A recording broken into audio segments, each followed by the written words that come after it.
boxing. Former champion versus current champion to decide who is numero uno on these shores.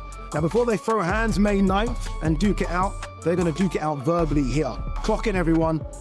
There's a lot of being talked about right now, but I can't wait to put him to sleep on. It's been on your mind for the past how long, and now you're talking to me like that. It's just Is this fight going to go into deep waters? What do we think? Nah. First half done.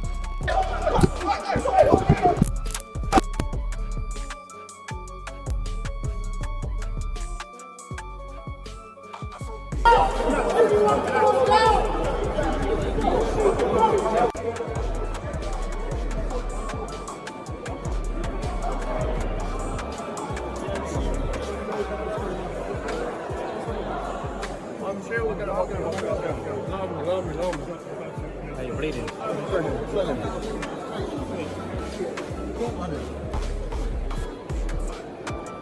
don't know if I particularly learned anything.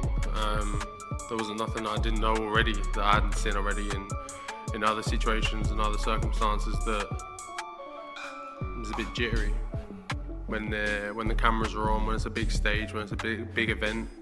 People's personality shows through, and nervous demeanour, nervous, jittery, on edge, twitchy. But they're all things that we'd already seen, already assessed already. So it wasn't particularly nothing new, things I'd already seen. But it was funny to see up close, that was all. Look, I'm a stand-up person. I respect those that respect me and that show me respect and behave respectfully. From the interactions I've had with him on a number of occasions, it's not been that. So I don't mind a bit of back and forth, a bit of boxing, like the game's the game. I'm not fussed by that, it is what it is. But ultimately, there needs to be a level of respect there, and hold yourself properly, act properly in the right situations, and those things haven't been done. So no, there's not. And said to all that, talk is cheap. I normally got a lot to say, but you know what? I choose to be silent today. I want to talk about today and what's going to happen on the 9th of May, and that's all. Talk is cheap. Daniel doesn't have to prove nothing. He's only ever lost to one man twice. Full of confidence for this one. Full of confidence, you know, raring to go. And I've got to take his all. I'm going to be the first man to do it. And, you know, I'm just can't wait to go, man. How's the fight go?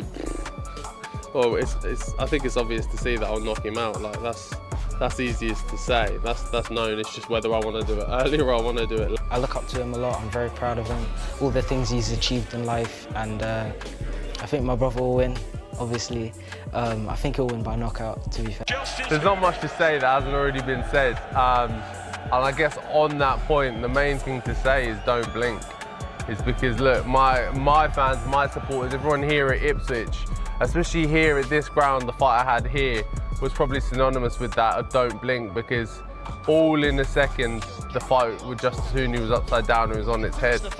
He did land with a shot at the end of the first round, but since then he's not managed. He's just come up against a good fighter, that's all that's happened. So many hovering around, waiting for a shot. Usyk and Dubois meet. Joseph Parker, Ajit Kabayel, and from Fabio Wardley, and it just takes one shot. That is unbelievable.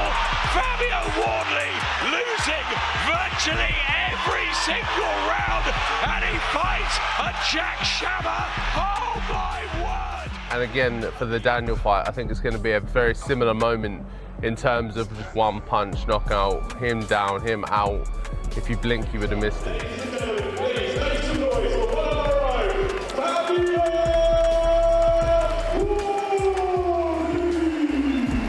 Daniel Dubois just lost his mind at the press conference. He physically attacked Fabio Wardley and everything spiraled into chaos. This wasn't just fight promotion.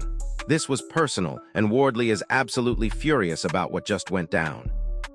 I think when I've lived a life, so I guess I wouldn't be here without it. I wouldn't be here without, you know, the dedication and the fire my dad has, and what he put into me. I'm glad I was the first male-born boxer and come out and went through that whole program. Here's what's wild about this whole situation. Wardley says he doesn't care about trash talk, but Dubois crossed a line that can't be uncrossed. You can hear it in his voice. The calm before the storm, and that storm is coming fight night. It's all about mindset. Dom recognises that it's not about the physicalities with Daniel Dubois. Never has been. You know, he's a big, strong guy, and like if you get his mind right and he's that self-belief there, and that's what Dom will be working on with him. His mind right. There's not many that should beat him ever. No. Don Charles tried to play damage control, calling it just talk. But here's the problem with that excuse. When your fighter is losing composure at press conferences, that's not strategy. That's panic. And everyone can see Wardley has gotten completely under Dubois' skin. I do wonder, when it comes on top for him, Daniel Dubois, what's up there and does he want it? That's the only real question mark I've got over his career. Obviously, losing to Usyk's no disgrace, but he's a massive puncher, big, hard hitter. And Fabio Wardley has never really been in there. You've got Justice Hooney, you've got Joseph Parker, you've got Fraser Clark. None of them are really bangers, are they? None of them can really punch hard for heavyweight. I'm sure if they hit you on the chin, it'd hurt. But somebody like me who's got a granite. Now Dubois is coming out talking about taking Wardley's unbeaten record. Full of confidence, full of promises. But watch closely. This feels like a man trying to convince himself more than anyone else. When you react physically to pressure, that tells you everything about mental state. Christ, man. That's just sensational. Honestly, that is just brutality at its best.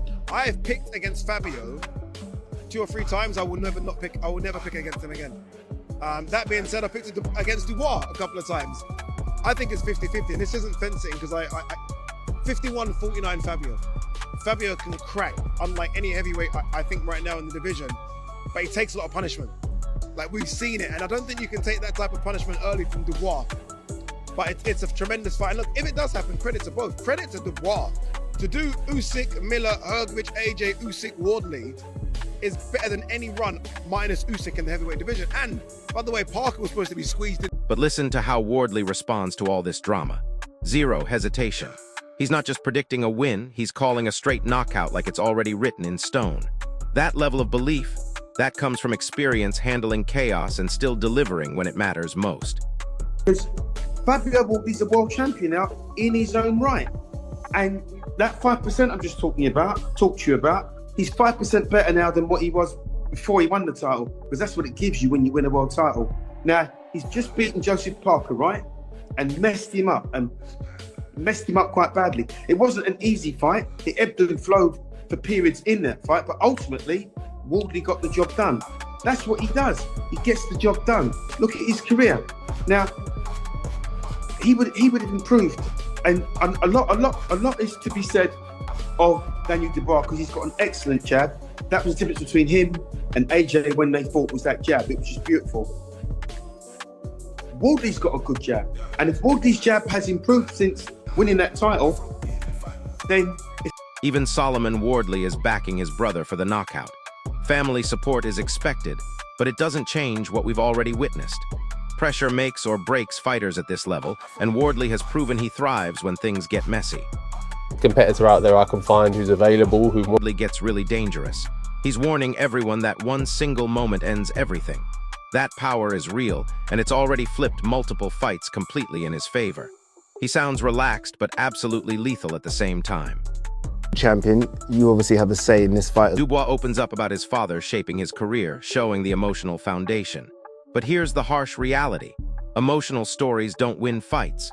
Wardley brings relentless pressure and knockout danger every single second. Mental toughness beats sentiment every time. and risks, and this is... Spencer Oliver just pointed out the elephant in the room. Dubois' mindset under pressure has always been questionable. Physically, he's dangerous, but mentally, that's where this fight gets decided. And Wardley looks far more proven when adversity hits. Carl Frock is asking the same question everyone's thinking.